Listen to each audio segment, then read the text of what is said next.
bahwa wakil presiden telah melanggar hukum atau tidak memenuhi syarat menjadi wakil presiden, ya. Versi dari Purnawirawan TNI. Sejauh ini kan banyak sekali bukti yang mengarah ke sana dan itu tembus logika yang wajar, ya, bahwa memang ada korelasi yang sulit dihindari bahwa antara akun Fufu Fafa dengan Pak Wakil Presiden punya ikatan di masa lalu, ya. Tapi di Fufu Fafa agak berat dia minta maaf, Bang. Karena ketika dia jadi wakil presiden, dia menyatakan itu bukan akun dia. Ada perbuatan berbohongnya. Presiden, wakil presiden, menteri-menteri nggak boleh berbohong, Bang.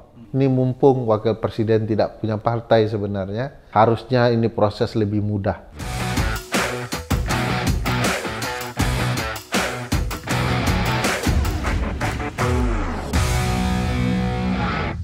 Assalamualaikum warahmatullahi wabarakatuh. Kembali bersama saya Abraham Samad Speak Up.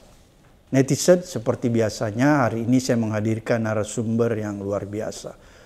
Ini sahabat kita semua, Bung Ferry Amsari. Assalamualaikum. Waalaikumsalam warahmatullahi. Bung Ferry ahli hukum tata negara, harus disebutkan nih, Universitas Andalas. Amin. Sehat Bung Ferry ya? Sehat, alhamdulillah, Bang. Bung Ferry, kemarin itu kita sempat ngobrolin ya masalah rekomendasi Purnawirawan. Ya. Dan ada usulan Bang Ferry pada saat itu bahwa sebaiknya dia menyurat ke DPR, dan betul. Sudah dilakukan. Dia sudah lakukan dan surat itu sudah sampai. Sudah sampai. Mau dibacakan di paripurna kabar? Sudah dibacakan ya? Oh, sudah dibacakan ya? Belum ya? Saya belum tahu yang kalau tapi dibacakan sudah diterima di secara resmi ya? Ya, sudah. Dan kelihatannya ini akan menggelinding karena sudah diterima secara resmi. Menurut tanggapan Bung Ferry nih, kira-kira bagaimana selanjutnya nih? Ya, alhamdulillah lah surat itu akhirnya berlabuh ke tempat yang tepat menurut saya untuk mudah-mudahan menjadi usul DPR bahwa wakil presiden telah melanggar hukum atau tidak memenuhi syarat menjadi wakil presiden, ya. Versi dari Purnawirawan TNI. Nah, tentu setelah surat ini muncul, harapan saya DPR tidak pasif. Kan harusnya DPR memanggil para purnawirawan. Kenapa? Harus aktif ya? Ya, harus aktif. Okay. Ini yang kirim surat bukan kaleng-kaleng kan, bukan warga negara biasa, tapi orang yang pernah mengabdikan dirinya melindungi Republik dalam bidang pertahanan. Nah, mestinya dipanggil, didengarkan kenapa kemudian ada usulan dari Purnawirawan soal wakil presiden itu. Nah, kalau kemudian dipertontonkan kepada publik pertemuan itu jauh lebih bagus. Soal lebih transparan kan. Publik jadi tahu argumentasi kenapa para Purnawirawan mengusulkan pemberhentian wakil presiden. Nah, DPR juga setelah itu kalau memang argumentasi para Purnawirawan kuat, harusnya menuliskan usulan mereka dan ditandatangani 25 orang untuk dibawa ke paripurna DPR agar menjadi usul DPR memberhentikan wakil presiden yang nanti harus dulu ke Mahkamah Konstitusi, Bang. Yang dalam bangsa undang-undangnya memeriksa, mengadili dan memutus apakah usul pendapat DPR soal berhentinya wakil presiden itu sesuai dengan kehendak Undang-Undang Dasar 1945. Nah, itu yang perlu dilakukan, Bang. Oke, Bung Ferry, ini kan menarik kalau kita lihat bola panasnya udah ada di DPR nih. Ya. Menurut Bung Ferry nih, ini kan nanti harus syaratnya nih 25 orang ya? Yang mengajukan usul. Iya. Tapi ini harus dibawa paripurna yang dihadiri 2/3 dari anggota DPR, dan dari 2/3 yang hadir tuh 2/3 juga menyetujui gitu ya. Itu syarat awal. Ya. Jadi kalau itu terpenuhi bisa lanjut. Bisa lanjut. Berarti kalau kita ada problem nih, Bung Ferry. Jumlah ya? Iya. Ya tergantung point of view-nya Bang Abraham. Kalau melihat bahwa hanya satu partai oposisi, memang agak berat. Ya. Tapi bagaimana kalau melihatnya dari cakrawala yang berbeda? Misalnya langkah-langkah wakil presiden itu tidak disetujui oleh berbagai partai koalisi misalnya. Lebih banyak langkah sendiri-sendiri gitu ya. Kedua, harus diingat Bang, wakil presiden ini tidak punya partai parlemen Bang. Saudaranya pun tidak punya Di parlemen ya? Di parlemen PSI kan tidak ada. Jadi pertanyaan besarnya begini secara politik. Siapakah yang akan diuntungkan secara politik jika wakil presiden terbukti melanggar hukum dan tidak lagi memenuhi syarat menjadi wakil presiden? Partai di parlemen, Bang. Karena mereka akan berpotensi mengajukan atau mengusulkan atau menyetujui usul yang diajukan presiden terhadap dua calon wakil presiden di kemudian hari. Ya bisa saja kan partai-partai isinya orang partai-partai mereka begitu ya. Yang tentu saja secara politik itu menguntungkan. Belum lagi support publik yang sangat tinggi ya, karena wakil presiden dianggap publik tidak terlalu mumpuni menjadi ban serap ketatanegaraan kita dalam pemerintahan presidensial. Bung Ferry, apakah Bung Ferry sempat membaca atau melihat atau menganalisis alasan-alasan yang disampaikan oleh para purnawirawan untuk meminta Gibran ini dimaksulkan? Ada beberapa saya baca Bang, Ya, tidak poin utuh memang. Salah satunya soal attitude ya, cara bersikap gitu ya. Yang kemudian dianggap tidak cocok untuk mendampingi wakil presiden. Gitu. Artinya ketidakpantasan, kepatutan. Ketidakpantasan, dan itu kan menjadi pertimbangan penting ya. Karena kan di dalam bahasa Undang-Undang Dasar dan Undang-Undang Pemilu, syarat itu kan juga soal dia tidak tercela atau tidak melanggar etik. Nah di titik itu memang dia akan bisa dianggap ada problematika serius. Jadi berarti salah satu itu ya. Kemudian poin-poin lainnya ada juga cacat hukum ya. Karena dia naik dari proses yang bermasalah kan. Oke.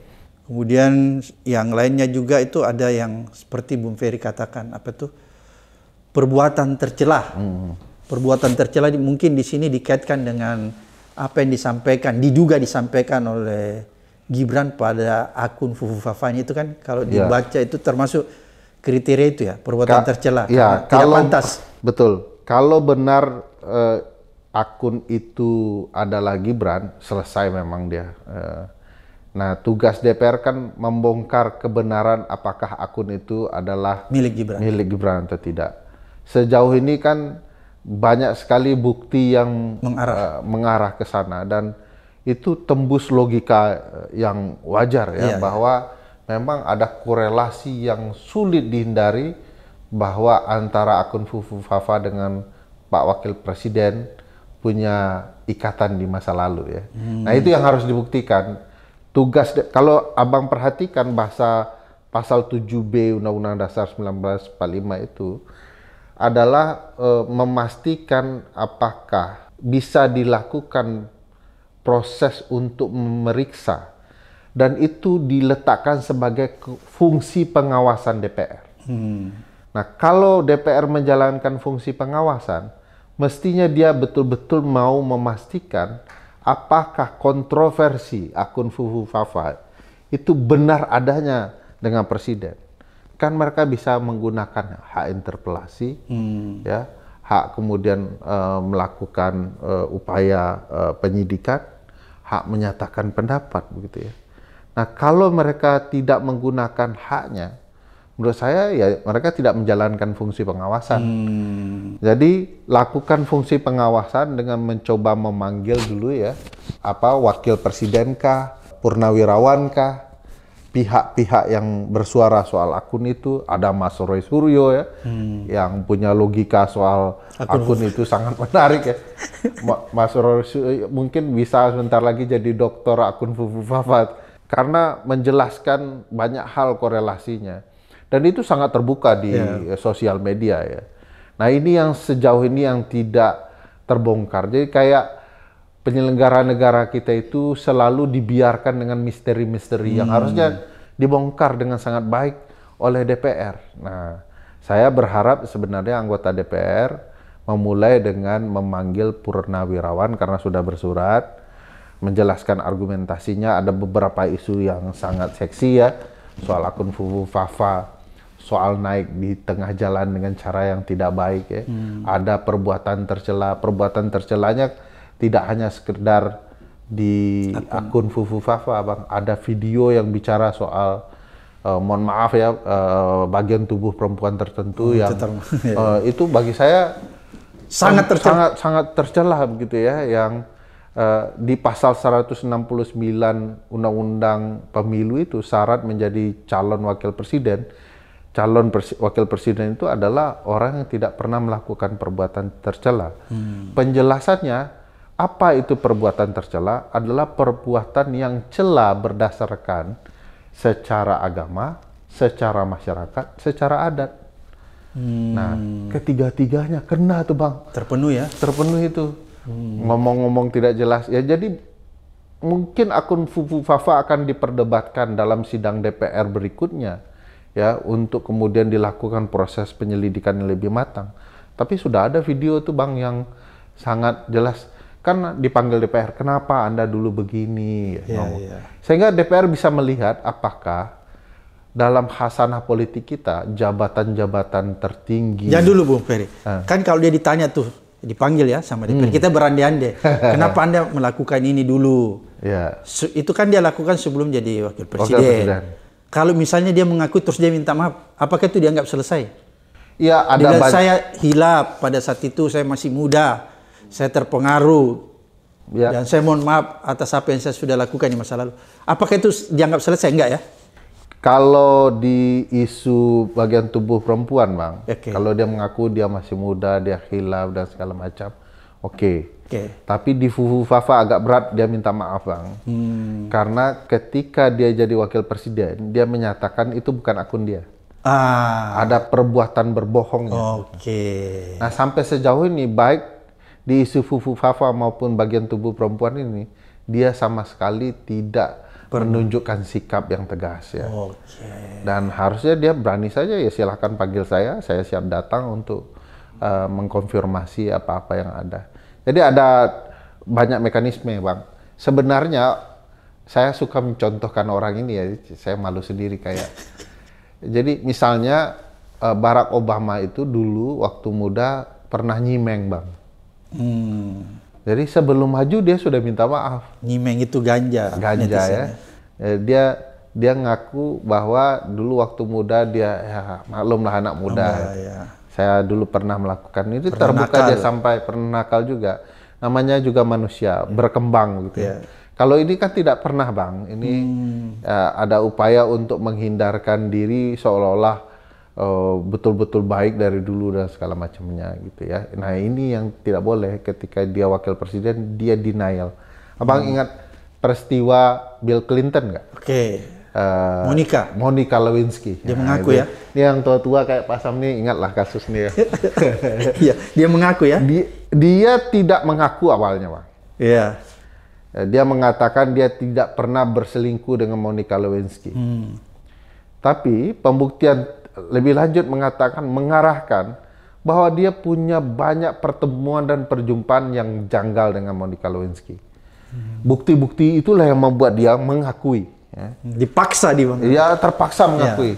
Nah, bagi negara maju, terutama dalam menjalankan fungsi parlemen, presiden tuh nggak boleh bohong di depan publik, Bang. Itu pantangan ya? Pantangan. Jadi presiden, wakil presiden, menteri-menteri nggak boleh berbohong, Bang. Misalnya kalau dulu bilang tambangnya apa misalnya ya? Di Raja Ampat. Di Raja Ampat gitu ya. Aman, ini tidak mengganggu lingkungan. Ternyata ditemukan fakta lain atau punya perusahaan yang berkaitan dengan bisnis nikel. Itu berbohong di depan publik. Penyelenggara negara nggak boleh berbohong di depan publik. Kenapa, Bang? Kalau dia berbohong sekali, bagaimana dia berbohong berkali-kali? Ancamannya siapa? Publik luas, karena kebijakannya akan berkaitan dengan kepentingan publik. Maka presiden, orang nomor 1, wakil presiden, orang nomor 2, nggak boleh berbohong, Bang. Karena bisa bermasalah. Jadi kasus Clinton, Anda berbohong di kasus Monica Lewinsky, nggak tahu nggak konsekuensi Anda berbohong. Makanya akhirnya di sidang impeach kan. Karena apa? Berbohong, bukan selingkuhnya loh Bang. Oke, karena kebohongannya ya. Ya, karena relasi personal di Barat kan bukan perbuatan tercela di Barat, tapi di kita itu perbuatan tercela. Jadi beda-beda nih perbuatan tercela. Jadi ada masalah persepsi nilai yang agak berbeda ya. Nah, bohong hampir bisa dikatakan adalah tindakan tercela secara universal. Di mana saja negara, apapun agama, orang nggak boleh bohong, Bang. Oke, jadi berarti menurut Bung Ferry yang paling esensi masalah kebohongan ini ya? Sangat esensial. Karena maksudnya, misalnya nih, tidak mengakui video itu, tidak mengakui akun itu termasuk gitu. Iya, kalau saya menuliskan usulan perubahan itu saya akan buat beberapa elemen, Bang. Satu, melanggar hukum, kita bisa cerita kasus di MK gitu ya. Cacat hukum itu ya? Kedua, berbohong. Berbohong itu satu, bahwa bohong mengatakan proses di MK tidak berkaitan dengan dirinya. Bohong soal bagian tubuh perempuan gitu ya, bohong soal akun Fufu Fafa, itu dijelaskan. Setiap usulan itu punya poin-poin penting untuk diterangkan kaitannya dengan dua hal. Kalau tidak melanggar hukum, ya kemudian tidak memenuhi syarat. Tercela itu bagian dari melanggar hukum, Bang. Melanggar hukum itu ada 5. Korupsi, suap, tindak pidana berat lainnya, pengkhianatan negara, perbuatan tercela. 5. Nah, kelompok yang kedua, tidak memenuhi syarat itu adalah syarat yang ada di pasal 169 Undang-Undang 7 tahun 2017 tentang pemilu. Bertakwa kepada Tuhan Yang Maha Esa, ya. Punya syarat sekolah sekian, begitu ya. SMA cukup kan? SMA? SMA. Kabarnya, SMA kalau Wapres SMA aja ya? SMA. Kabarnya SMA-nya juga bermasalah kan? Kabarnya. Nah itu yang harus ditugas DPR. Jadi tugas DPR harus melakukan penyelidikan. Memastikan agar apakah dia betul-betul sudah memenuhi syarat. Syarat bahwa harus berusia 40 tahun. Faktanya belum, sampai sekarang belum 40 tahun. Ya. Lalu kemudian syarat tidak melanggar etik ini, bla bla bla bla. Banyak tuh Bang. Jadi banyak hal yang bisa dilakukan DPR untuk mengembangkan ini. Sekali lagi, secara perspektif hukum tata negara, tidak ada yang bisa dihindari oleh DPR untuk menindaklanjuti surat ini. Tapi secara politik dua hal yang berbeda, Bang. Nah, apakah ada ketakutan-ketakutan ya karena ini wakil presiden, karena ini anak mantan presiden, sehingga kemudian ini berputar-putar. Bagi saya aneh saja kalau tidak satu pun anggota DPR bicara. Jadi ini belum keusul nih Bang. Baru DPR menyampaikan kalau nanti surat paripurna itu dibacakan di DPR, maka harusnya ada respon dari anggota DPR. Ini penting untuk ditindaklanjuti atau tidak, kenapa saya setuju, kenapa mereka tidak setuju, ya, untuk diproses lebih lanjut. Nah, ini perlu kematangan politik yang luar biasa, bahwa apa-apa yang dibicarakan publik tidak boleh hanyut ditelan waktu saja di Republik ini.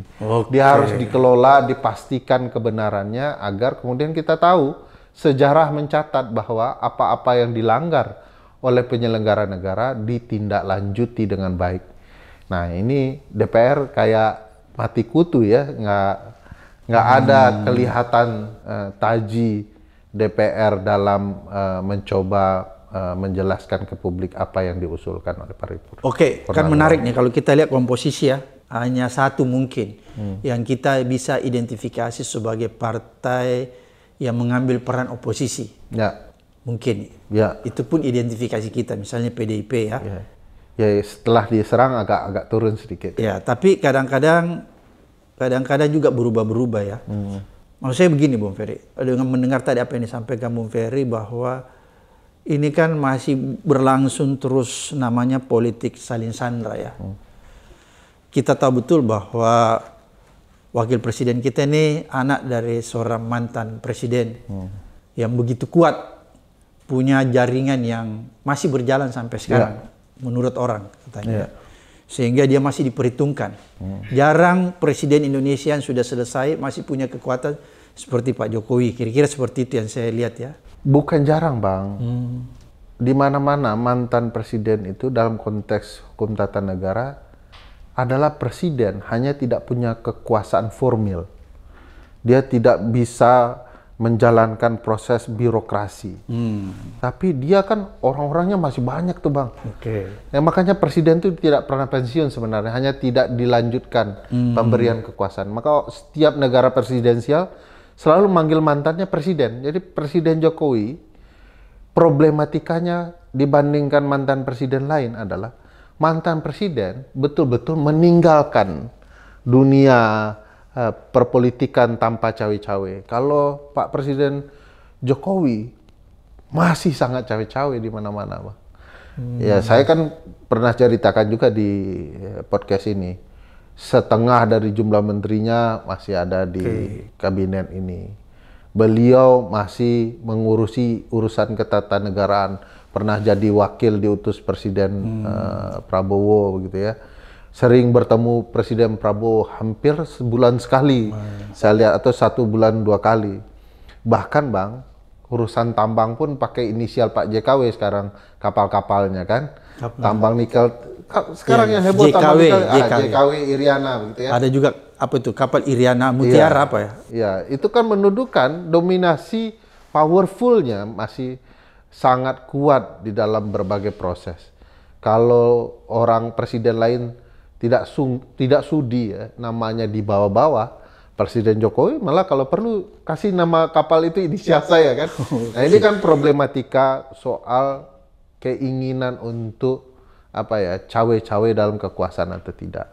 Nah, Pak Jokowi punya ambisi itu. Nah, itu yang membuat dia menjadi terkesan powerful. Oke, Bu Ferry, kalau begitu berarti kita tidak bisa berharap sampai 100% ya bahwa rekomendasi surat yang diajukan Purnawirawan ini bisa ditindaklanjuti sampai ke proses yang kita pikirkan.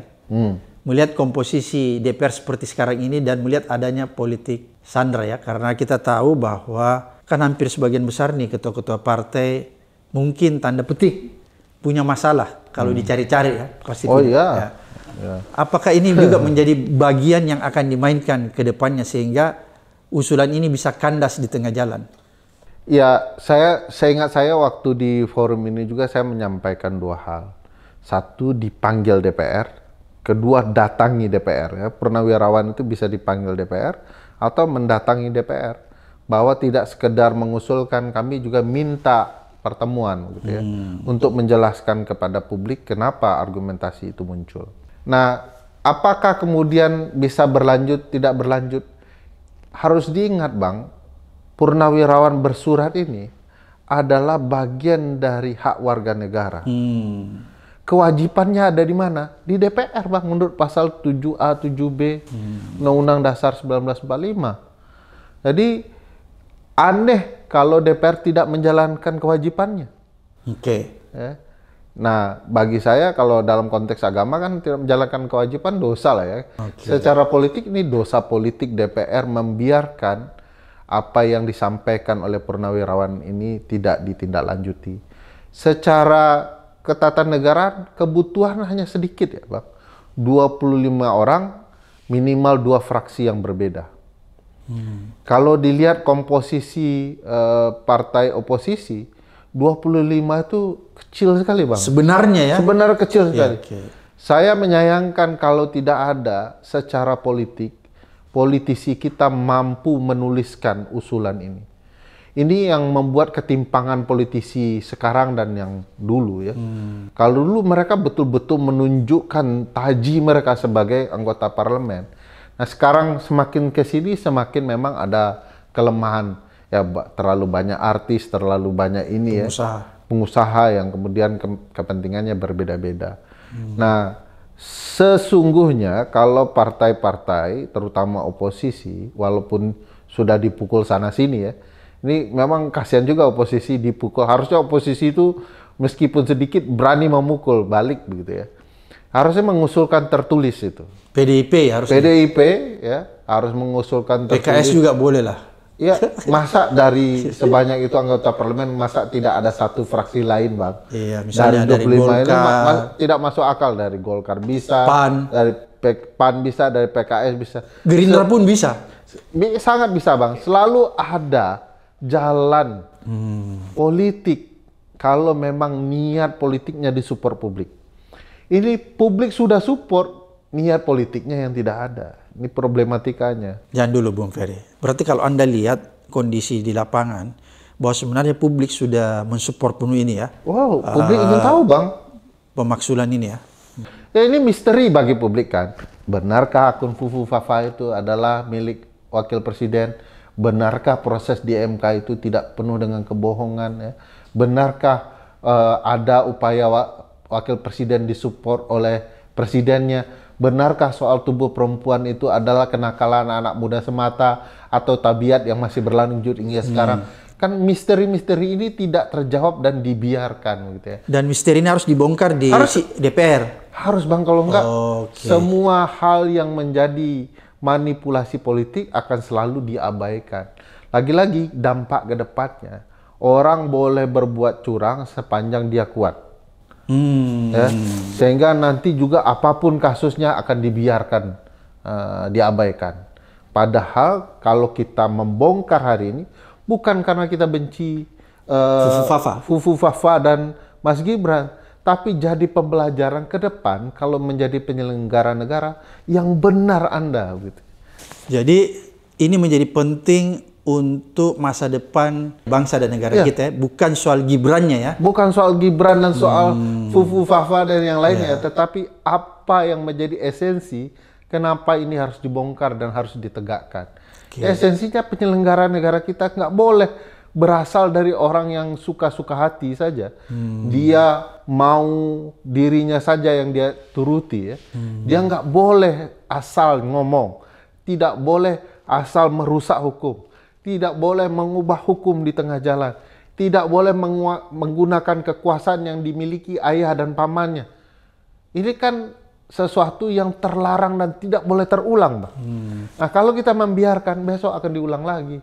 Oke, jadi itu masalahnya. Ini bukan masalah Gibran, ini bukan masalah Fufa, tapi ini masa depan konstitusi Indonesia. Masa depan konstitusi kita, masa depan bernegara kita. Oke, Bung Ferry, ini kan ada yang menarik sebenarnya kalau kita lihat. Tiba-tiba Pak Jokowi diwawancarai nih.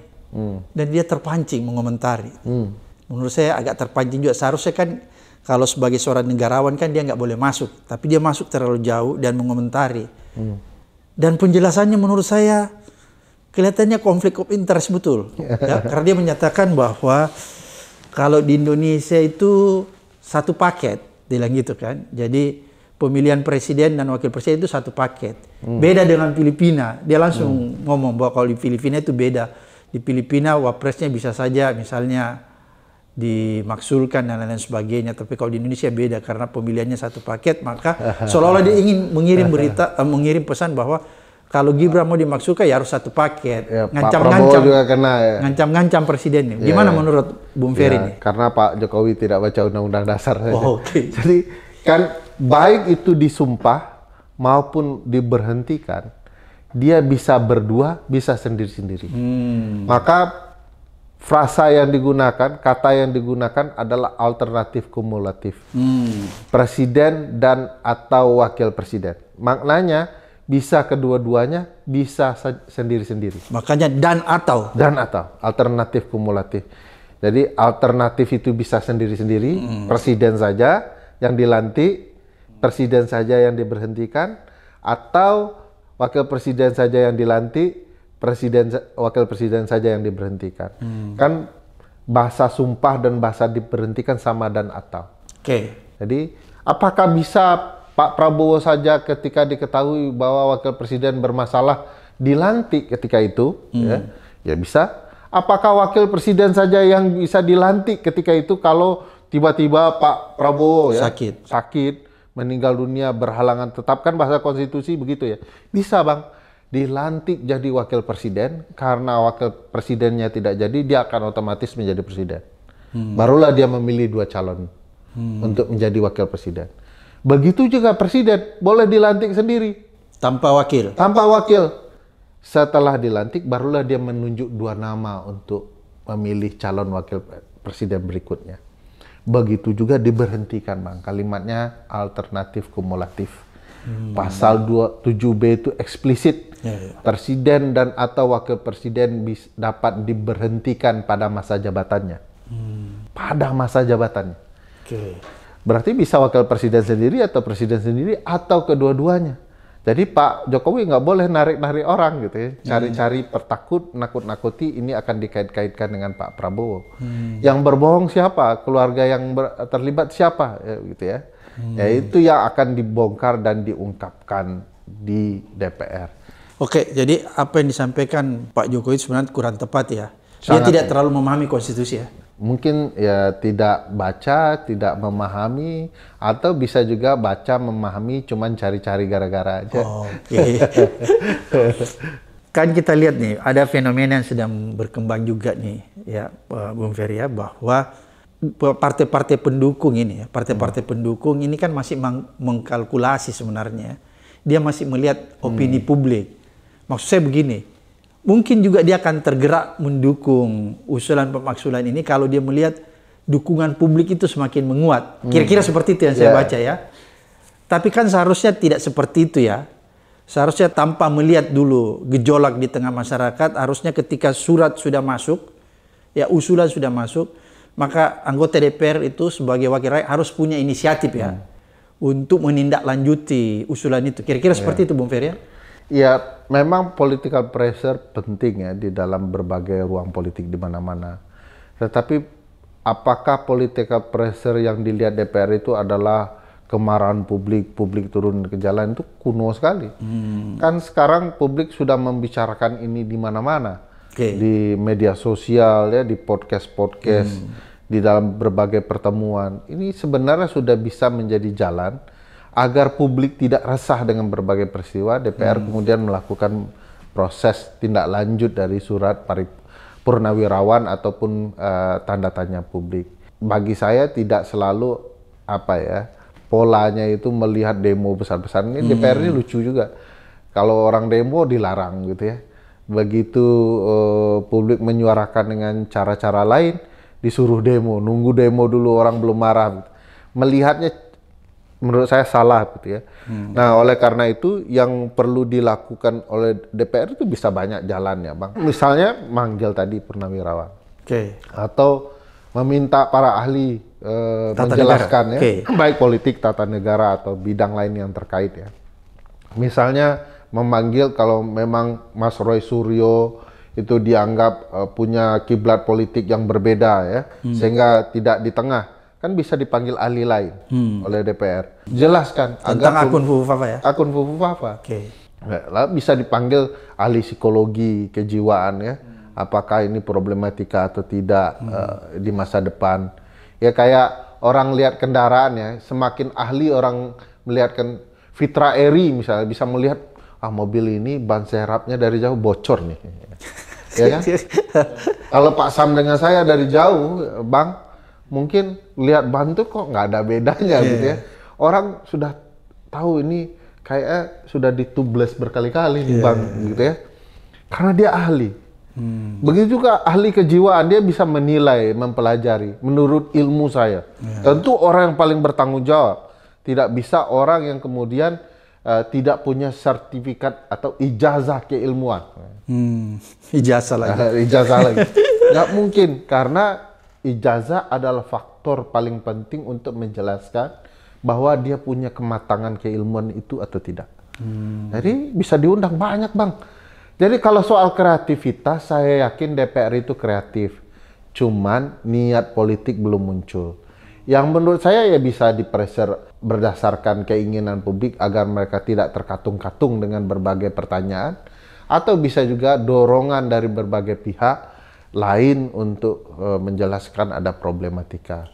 Saya bisa berpikir kalau teman-teman misalnya ahli politik menjelaskan kenapa perlu diungkapkan ini di DPR, atau ahli tata negara menjelaskan kenapa ini perlu diungkap, bisa sangat menjelaskan itu. Bahkan ya ahli psikologi.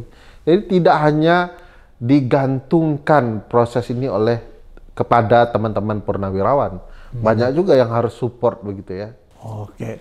Bung Ferry, ada nggak Anda lihat kekhawatiran publik nih, termasuk kita bahwa jangan-jangan usulan pemaksulan Gibran yang sudah disampaikan ke DPR ini justru sebaliknya. Kenapa saya katakan sebaliknya?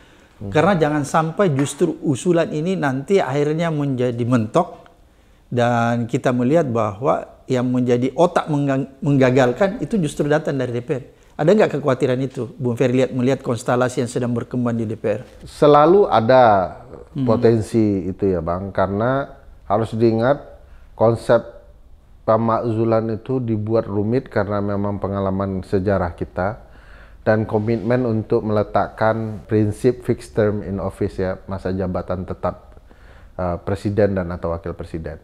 Selalu itu Bang. Kalau kita lihat berbagai sejarah soal pemakzulan memang rumit gitu ya.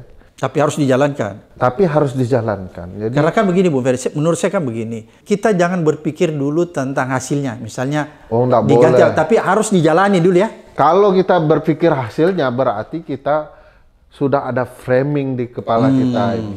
Kita yang harus ada di kepala kita adalah membongkar kebenaran. Menyelidiki ya. Bang, ini tidak hanya bicara soal kebaikan bagi Ferry Amsari, Abraham Samad, Purnawirawan, atau siapapun. Ini juga bicara kebaikan untuk Pak Wakil Presiden. Ya, betul. Kalau tidak pernah ada upaya membongkar kebenaran, nama beliau akan selalu dipertanyakan. Jangan-jangan betul-betul itu fufu-fafa. Jadi Bung Ferry mau katakan bahwa justru dengan kasus adanya usulan ini menjadi awal yang baik bagi Wapres kalau misalnya diselidiki dan terbukti dia tidak bersalah ya. Untuk membela dirinya dan membersihkan nama baik. Oke. Jadi ini bukan sekedar orang yang mengusulkan, beda pandang politik termasuk juga. Jadi kenapa ada impeachment terhadap presiden? Misalnya saya contohkan Clinton. Ya. Dia harus menjelaskan kenapa dia menyampaikan kebohongan. Kenapa dia awalnya membantah? Kan dia memperbaiki nama baiknya, Bang. Oke. Walaupun ini kan soal satu kursi saja. Kalau kemarin satu kursi di kasus Clinton itu pindah, selesai itu diberhentikan Bill Clinton. Nah, kita juga punya kesempatan yang sama untuk Pak Wakil Presiden membersihkan namanya. Dia akan membantah pendapat Roy Suryo bahwa itu tidak mungkin, bahwa akun Cilipari memang dia pegang atau orang lain pegang, itu tidak ada korelasinya dengan Fufu Fafa. Bongkar deh fakta-faktanya. Karena dia menjelaskan IP-nya merupakan IP yang dekat dengan Pak Wakil Presiden. Bahkan nomornya adalah nomor yang pernah dia daftarkan dulu waktu menjadi wali kota Solo. Gitu ya. Nah ini kan dia harus jelaskan kenapa ada hal-hal seperti itu. Kan dia bisa menjelaskan itu mirip tapi bukan sama ya atau tidak sesuai. Saya khawatirnya gini, kita semua sudah tahu ini kebenaran. Orang ini salah. Cuman ya semua diselesaikan di bawah politik balik layar. Nah makanya terima kasih juga kepada Purnawirawan untuk berupaya mengungkapkan ruang kebenaran politik ini. Mudah-mudahan ada anggota DPR yang tergerak hatinya untuk membongkar ini. Saya bahkan mengusulkan, ya anggota yang 25 yang belum terkumpul ini adalah salah satunya yang setuju menuliskan ya, usulan pendapat. Misal saya anggota DPR Ferry Amsari tentang pelanggaran hukum atau tidak memenuhi syarat wakil presiden Gibran Rakabuming Raka. Apa argumentasinya? Ditulis saja 1 sampai 25. Tulis nama sendiri, tanda tangan. Yang 24-nya tunggu yang lain. Jalankan saja itu. Supaya yang lain bisa ikut supaya yang lain jangan-jangan semua ingin ikut. Cuman karena belum ada yang bergerak, diam-diam saja. Gitu ya. Jadi jangan tunggu dulu 25, tapi sudah ada usulan yang digerakkan ke anggota DPR. Kalau perlu Bang, kalau memang ada ketua partai yang setuju dengan ini, dia sudah mulai itu manggil minimal 24 orang kan, hingga cari satu orang dari partai yang berbeda. Jadi jangan diam-diam semua Bang. Cari yang bersih. Cari yang bersih. Oke, berarti clear ya. Berarti menurut Bung Ferry ya bahwa usulan yang disampaikan oleh Purnawirawan ini harus ditindaklanjuti, tidak boleh dipadamkan ya? Tidak boleh dipadamkan. Kalau enggak, jadi misteri keajaiban dunia ke-8 nanti Bang. Oke. Jadi kita jadi tidak pernah tahu apa sesungguhnya kebenaran politik yang ada. Saya mau bantah gambaran bahwa menyamakan ini Filipina dengan Indonesia itu menurut saya dibuat-buat saja ya. Dan kalau mau menyamakan dengan Filipina jangan tanggung-tanggung. Sekarang kan ada upaya pemberhentian wakil presiden sudah ya di Filipina. Yang tidak dilakukan kan presiden aman-aman saja.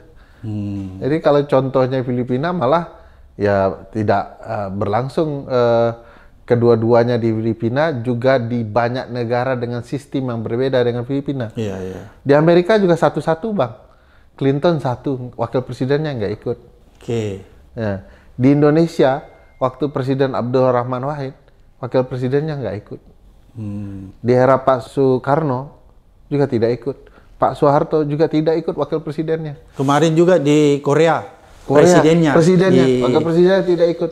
Jadi contohnya tidak boleh hanya Filipina, banyak contoh lain yang bisa menjelaskan ini tidak bisa dibawa kedua-duanya karena ini memang alternatif kumulatif. Oke, Bung Ferry sebagai pakar hukum tata negara, apa yang menjadi catatan penting nih masalah proses usulan ini ya? Apa yang Bung Ferry mau sampaikan nih? Saya lihat supaya menjadi rujukan teman-teman DPR. Saya lihat memang semangat politisi kita masih dikendalikan oleh berbagai kepentingan. Satu hal yang penting adalah butuh keberanian Pak Prabowo untuk memastikan kalau memang ini bermasalah, ayo silahkan lanjutkan. Ya. Jangan kemudian semua saling membangun politik saling menyandera. Pak Presiden menyandera kepentingan keluarga Pak Jokowi juga mungkin terkesan menyandera Pak Prabowo dengan kepentingannya. Itu satu hal. Kedua, bahwa apa yang terjadi di masyarakat itu selalu menjadi cermin penting untuk masa depan ketatanegaraan kita. Kalau hari ini upaya purnawirawan dan masyarakat sipil gagal mengungkap kealpaan ketatanegaraan besar di masa lalu, maka selamanya kita akan gagal mengungkapkan kebenaran. Jadi kalaulah kemudian kita ingin mengungkapkan kebenaran, harus dimulai hari ini atas nama siapapun. Apakah purnawirawan, atau masyarakat sipil, atau politisi, atau yang punya kepentingan. Ini mumpung wakil presiden tidak punya partai sebenarnya, harusnya ini proses lebih mudah. Jangan-jangan meskipun tidak punya partai, tapi yang di luar partai inilah menjadi kekuatan besar yang berupaya mengendalikan banyak hal. Saran saya, ini kesempatan juga oleh teman-teman politisi untuk menunjukkan jati dirinya sebagai wakil rakyat Indonesia. Kalau para politisi tidak muncul mewakili kehendak rakyat Indonesia, ya artinya mereka tidak bergerak atas nama rakyat Indonesia. Mereka bergerak atas nama yang lain. Sebagai ahli hukum tata negara, menurut Bung Ferry, syarat-syarat untuk melakukan usulan pemaksulan, apakah ini sudah terpenuhi secara konstitusi? Secara konsep, langkah ke sana belum ada. Yang ada adalah usulan masyarakat. Tinggal usulan DPR. Kalau kemudian 25 itu dibawa ke paripurna, dihadiri 2/3 dan disetujui 2/3, maka yang momen paling tunggu, ini belum berhenti wakil presiden nih Bang, tapi momen yang paling ditunggu oleh siapapun, oleh publik, oleh orang yang suka dengan ketatanegaraan, oleh orang politik, oleh filsuf politik, mereka sedang menunggu apakah di Mahkamah Konstitusi kejahatan bisa dibongkar atau tidak. Nah itu yang paling ditunggu, karena di Mahkamah Konstitusi itu kita tidak bicara untuk menyudutkan orang, tapi bagaimana adab ketatanegaraan kita bisa diperlihatkan di Mahkamah Konstitusi. Abang bayangkan, setelah sampai ke MK, DPR harus memikirkan siapa yang akan menjadi kuasa hukum DPR untuk kemudian menggugat pemberhentian wakil presiden. Siapakah dia? Orang paling hebat seperti apa dia? Bung Ferry siap? Wah, saya siap saja mewakili siapapun Bang untuk kepentingan publik. Kalau di kasus yang saya ingat namanya Kinit E. Star ya, yang sangat terkenal di era itu ya. dia menjadi jaksa untuk. Nah, saya berimajinasi orang ini betul-betul tampil dengan pembuktian, tidak seperti kecurangan pemilu presiden yang nanggung semua gitu ya di Mahkamah Konstitusi. Oleh karena itu, ini orang harus betul-betul dipilih DPR. Bayangkan, saya bahkan tertarik, Bang. DPR mungkin belum bisa mengumpulkan 25 orang, tapi anggota DPR kan bisa mengumumkan, kalau ini berlanjut saya akan tunjuk Abraham Samad misalnya. Wah itu sudah jadi perbincangan. Dan orang akan mengatakan, Pak Abraham, bukti apa yang Bapak ingin tampilkan? Nah itu bagi saya sangat menarik. Dan Abang juga harus mikir, bagaimana dengan posisi mantan Ketua MK kalau sidang ini berlanjut? Jadi ini mau membuktikan banyak hal. Untuk membuktikan tidak hanya soal mengungkap kebenaran sejarah, tapi juga mengungkapkan apakah peradilan kita masih adil, seadil-adilnya gitu ya. Jadi jangan biarkan kasus ini tanpa peradilan kita diuji untuk membenahi kealpaan di masa lalu. Oke, berarti kalau menurut Bung Ferry lihat dari kacamata hukum tata negara, sebenarnya alasan-alasan atau dasar hukum untuk menuju ke pemaksulan itu sebenarnya sudah tersedia dalam kasus. Jalannya sudah kelihatan, Bang. Oke. Kalau ini mau menyeberang sungai, Bang, tepian sungainya sudah kelihatan ya. Perahu untuk menyeberang sudah kelihatan. Nah, tukang dayung perahunya yang belum, Bang. Oke. Luar biasa netizen apa yang disampaikan Bung Ferry Amsari, mencerahkan kita ya. Mengedukasi kita sekaligus menuntun kita untuk melihat dan mencermati jalannya proses di DPR nanti agar supaya ini menjadi jelas, menjadi terang benderang. Sampai ketemu di episode berikutnya di Abraham Samad Speak Up.